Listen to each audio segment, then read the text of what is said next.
बेटा मैंने सब्जी बना दी है, बस तू रोटी बना लेना, ये बर्तन हो जाए तो। ठीक है माँ, आप ऐसा करो दीदी को जगा दो, उन्हें कॉलेज जाने के लिए देर हो जाएगी वरना। क्या ये महारानी अब तक सो रही है?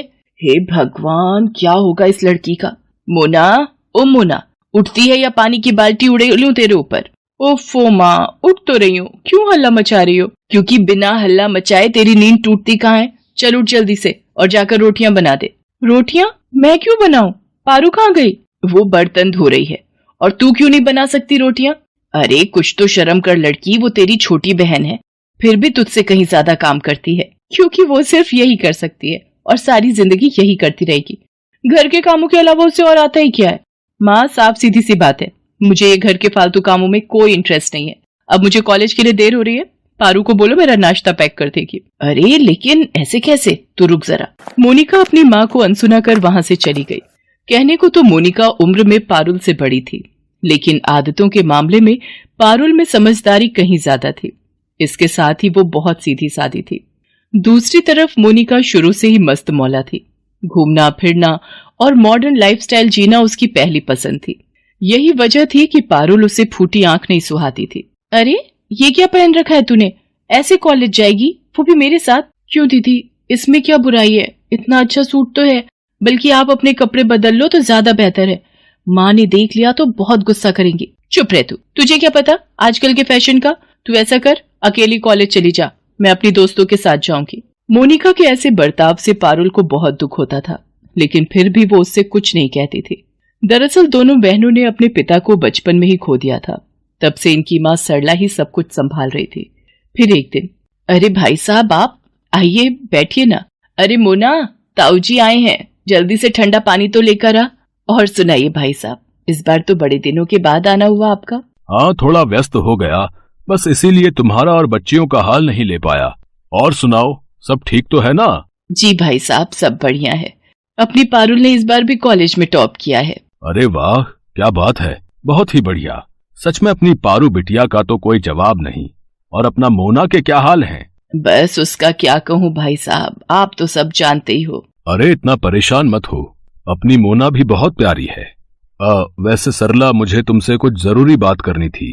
वो मेरे मुंबई वाले दोस्त है ना, रामनाथ जी। वही ना, जो अपनी सोनी की शादी में मिले थे, जिनका बेटा डॉक्टर है। वो क्या नाम था उसका? अनिकेत। हाँ वही है। दरअसल रामनाथ जी का फोन आया था कल मेरे पास। वो हमसे रिश्तेदारी जोड़ना चाह रहे हैं, अपने बेटे को तुम्हारा दामाद बनाना चाहते हैं वो। सरला अपने जेठ से आगे कुछ पूछ पाती उससे पहले ही वहां मोनिका पानी का गिलास लेकर आ गई। वो अनिकेत को जानती थी, उसने बिना कुछ जाने ही ये मान लिया कि ये रिश्ता उसी के लिए आया था। नमस्ते ताऊ जी, आप उन्हीं की बात कर रहे हैं ना, जिनका बम्बई में भी घर है और एक दिल्ली में भी? हाँ बेटा, असल में रामनाथ जी के बेटे अनिकेत को अपनी पारुल पहली ही नजर में पसंद आ गई थी। रामनाथ जी और भाभी जी को भी अपनी पारू पसंद है। सरला बहुत ही भले लोग हैं। इतना पैसा है पर घमंड नाम की चीज नहीं है किसी में। अपनी पारू राज करेगी, राज। ताऊ जी नहीं, आप उन लोगों को मना कर दीजिए। पारू मुझसे छोटी है, उसकी शादी पहले कैसे हो सकती है? क्यों नहीं हो सकती? अरे इतना अच्छा रिश्ता है, वो भी सामने से आया है। भाई साहब, हमारी तरफ से हाँ समझिए। रही बात छोटे बड़े की तो कोई बात नहीं, हम कोशिश करेंगे कि पारू की शादी से पहले इसके लिए भी कोई अच्छा रिश्ता ढूंढ ले। मोनिका अपनी माँ की बात काट तो नहीं सकी, लेकिन वो इस बात से बुरी तरह चिढ़ गई थी। मोनिका ने कई अड़चने पैदा करने की कोशिश की, लेकिन फिर भी वो पारुल का रिश्ता तय होने से नहीं रोक पाई। हालांकि पारू की शादी से पहले ही मोनिका का भी रिश्ता तय हो गया। परिवार यहाँ भी अच्छा था, रुपए पैसे की कोई कमी नहीं थी। बस फर्क ये था कि मोनिका का ससुराल पास के ही एक गांव में था।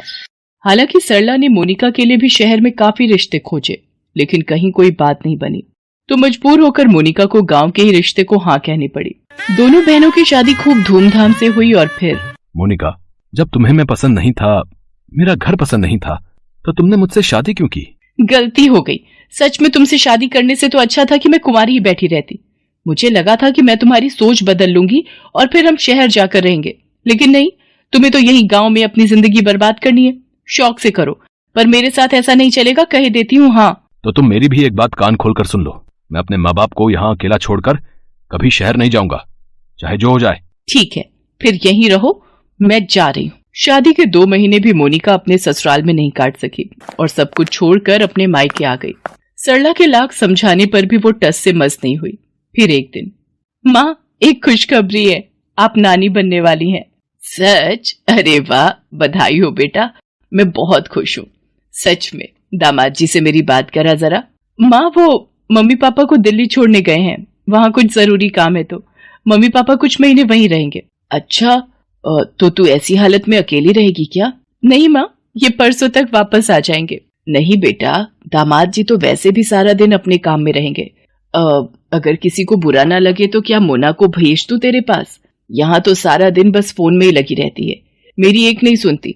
तेरे पास रहेगी तो कुछ अच्छा सीखेगी और तेरा ख्याल भी रख लेगी। ठीक है माँ, आप दीदी को भेज दो, कोई दिक्कत नहीं है।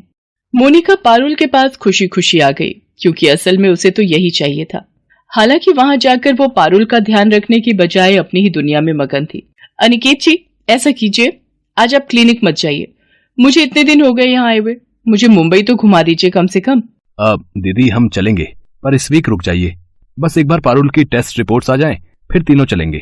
ये कैसे जाएगी? नहीं नहीं, ये जाएगी तो हमें हर वक्त इसी का ख्याल रखना पड़ेगा, फिर हम क्या खाक घूमेंगे?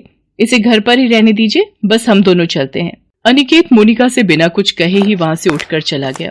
उसके जाते ही पारुल ने मोनिका से कहा, दीदी आप बुरा मत मानना, वो क्या है ना, ये मेरे बिना कहीं घूमने नहीं जाते, बस इसीलिए। क्या उफ, तेरी संगत में अनिकेत भी गंवार जैसे हो गए क्या?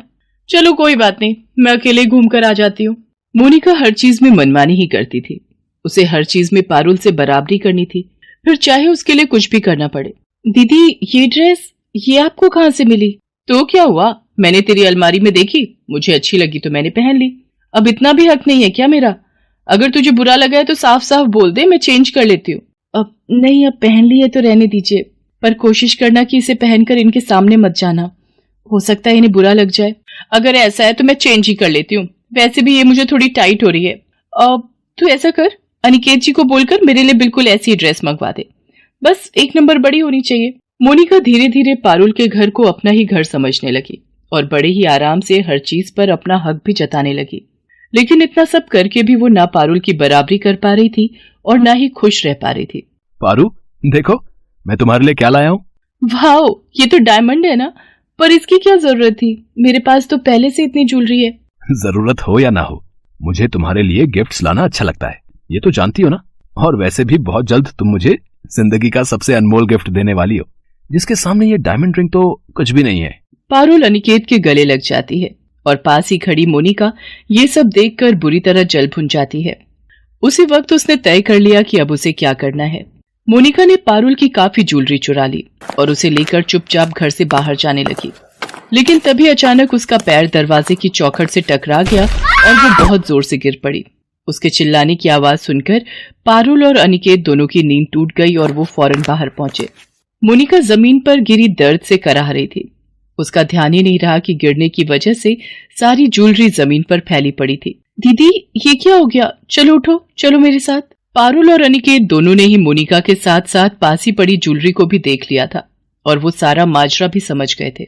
लेकिन फिर भी उन्होंने उस वक्त मोनिका से कुछ नहीं कहा और उसे अस्पताल ले जाकर उसका इलाज करवाया। फिर घर आने के बाद, दीदी तुम आराम करो, मैं तुम्हारे लिए कुछ खाने को लेकर आती हूँ।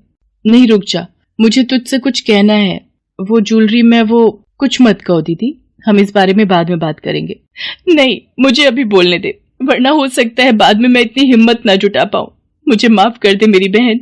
सच तो ये है कि मैंने हमेशा तुझे खुद से कम समझा, लेकिन जब तेरी शादी मुझसे बेहतर हुई तो मुझसे ये बर्दाश्त नहीं हुआ। पर मैं भी क्या करती, मुझे वो गांव की जिंदगी नहीं चाहिए थी, बल्कि मुझे तो तेरी जैसी शहर की आलीशान जिंदगी चाहिए थी।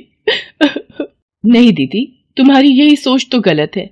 गांव हो या शहर, परिवार हर जगह अपना होता है, बस जरूरत है तो उसे सच्चे दिल से अपनाने की।